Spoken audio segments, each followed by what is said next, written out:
Saudari-saudaraku yang terkasih, berjumpa kembali bersama saya Inspirasiku di Antara. Renungan Harian Jumat 3 April. Kita bersama seluruh gereja Katolik memasuki Tri Hari Suci Jumat Agung, mengenang sengsara Tuhan. Semoga kita bersama keluarga dan komunitas kita selalu dalam keadaan baik, sehat, dan tetap bersemangat.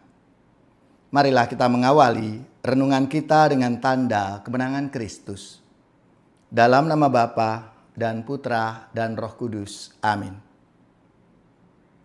Ya Allah, dengan sengsara Putramu Yesus Kristus, Engkau telah membebaskan kami dari kematian, warisan dosa pusaka yang diturunkan kepada seluruh bangsa manusia. Perbaruilah kami menjadi serupa dengan Dia, dan mampukanlah kami yang telah memulai misteri Paskah dengan penumpahan darah Yesus Kristus Putramu, kami dimampukan untuk masuk dalam misteri-Mu, menyatukan seluruh penderitaan, pengalaman-pengalaman hidup kami di dalam pengalaman penderitaan-Mu. Ini semua kami sampaikan dengan perantaraan Kristus Tuhan kami yang hidup dan berkuasa, kini dan sepanjang segala masa. Amin. Dalam nama Bapa dan Putra dan Roh Kudus. Amin. Inspirasi kita hari ini karena kita hari ini kisah sengsara yang cukup panjang dari Injil Yohanes bab 18 ayat 1 dilanjutkan bab 19 ayat 42. Dan saya akan membacakan dari bacaan yang kedua, pembacaan dari surat kepada orang Ibrani. Saudara-saudara, kita sekarang mempunyai Imam Agung yang telah melintasi semua langit, yaitu Yesus Anak Allah. Maka baiklah kita teguh berpegang pada pengakuan iman kita. Sebab Imam Agung yang kita punya bukanlah Imam Agung yang tidak dapat turut merasakan kelemahan kita. Sebaliknya, Ia sama dengan kita. Ia telah dicobai, hanya saja tidak berbuat dosa. Sebab itu, marilah kita menghampiri tahta kerahiman Allah dengan penuh keberanian, supaya kita menerima rahmat dan menemukan kasih karunia untuk mendapatkan pertolongan pada waktunya. Dalam hidupnya sebagai manusia, Yesus telah mempersembahkan doa dan permohonan dengan ratap tangis dan keluhan kepada Dia yang sanggup menyelamatkannya dari maut. Dan karena kesalehannya, ia telah didengarkan. Akan tetapi sekalipun anak, ia telah belajar menjadi taat. Ini ternyata dari apa yang telah dideritanya. Dan sesudah mencapai kesempurnaan, ia menjadi pokok keselamatan abadi bagi semua orang yang taat kepadanya. Demikianlah sabda Tuhan. Terpujilah Kristus.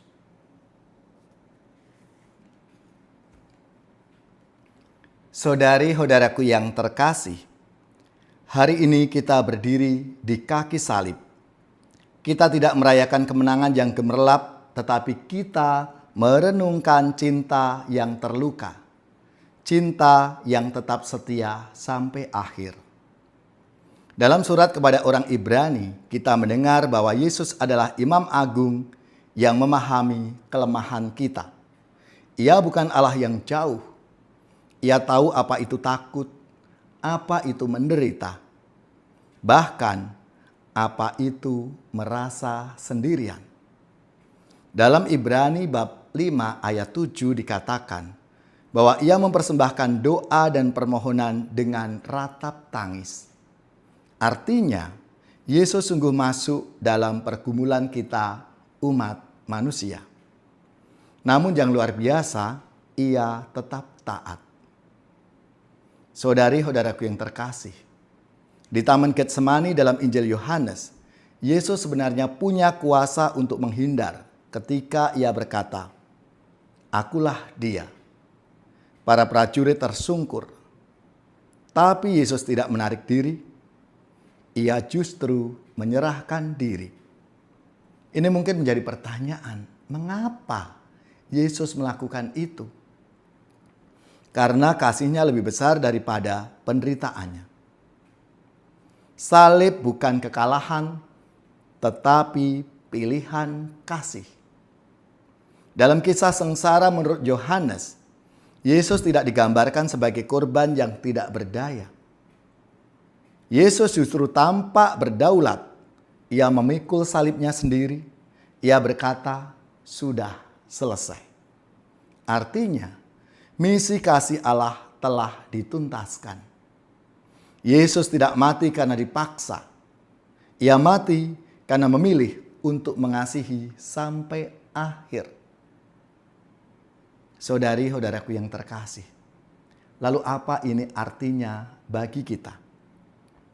Seringkali kita juga punya salib dalam tanda petik.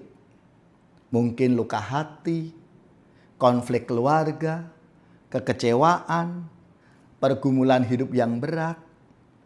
Kita mungkin ingin lari, kita ingin menyerah atau menghindar dari salib itu. Namun Jumat Agung mengajarkan kepada kita, keselamatan tidak lahir dari menghindari salib, tetapi dari kesetiaan dalam memikulnya bersama Tuhan. Ibrani bab 4 ayat 16 mengundang kita. Marilah kita dengan penuh keberanian menghampiri tahta kasih karunia. Artinya, dalam penderitaan kita tidak sendirian. Ada Yesus yang lebih dulu berjalan di jalan itu, di salib itu. Saudari-saudaraku yang terkasih, di bawah salib kita belajar satu hal, bahwa cinta sejati tidak berhenti karena terluka. Hari ini mari kita bertanya dalam hati kita masing-masing. Apakah aku mau tetap setia ketika sulit? Apakah aku berani mengasihi meski harus berkorban? Karena di kayu salib, Yesus telah menunjukkan cinta yang sejati adalah cinta yang taat sampai tuntas.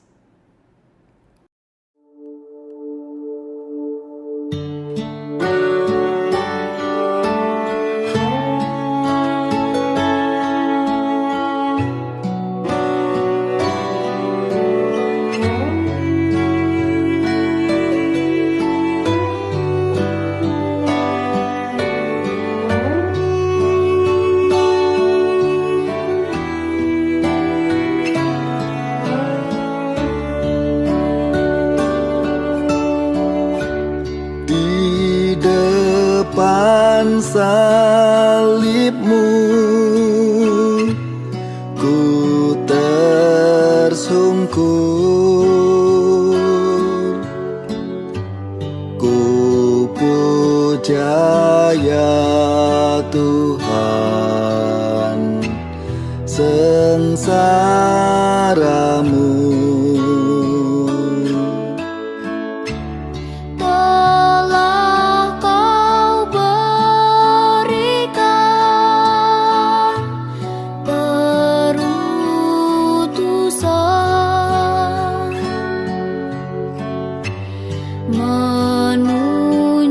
Menunjukkan salib, jalan hidup. Sering tak kuasa menahan beban, tertimpa diriku, tak berdaya. Ku ingat pesanmu untuk bertahan.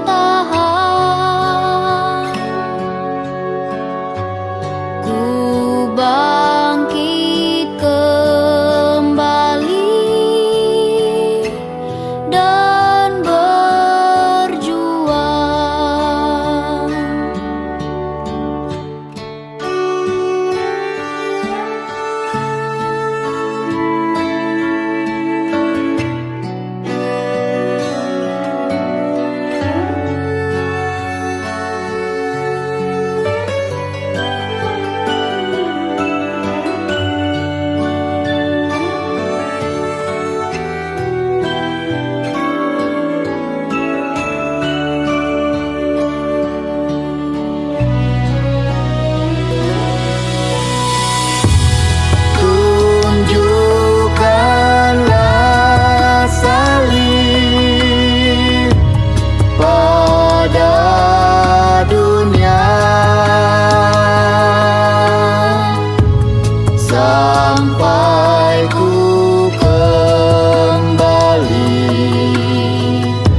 Saudari-saudaraku yang terkasih, marilah kita mengakhiri renungan kita hari ini dengan mohon berkat Tuhan, dan kita akan menerima tugas perutusan. Marilah kita siapkan hati kita untuk menerima berkat-Nya. Semoga saudari-saudara sekalian, keluarga-keluarga dan komunitas kita, orang-orang yang kita doakan, seluruh tugas, belajar, pekerjaan, usaha serta karya pelayanan kita, dibimbing, dilindungi dan diberkati oleh Allah yang Maha Kuasa, Bapa dan Putra dan Roh Kudus. Amin.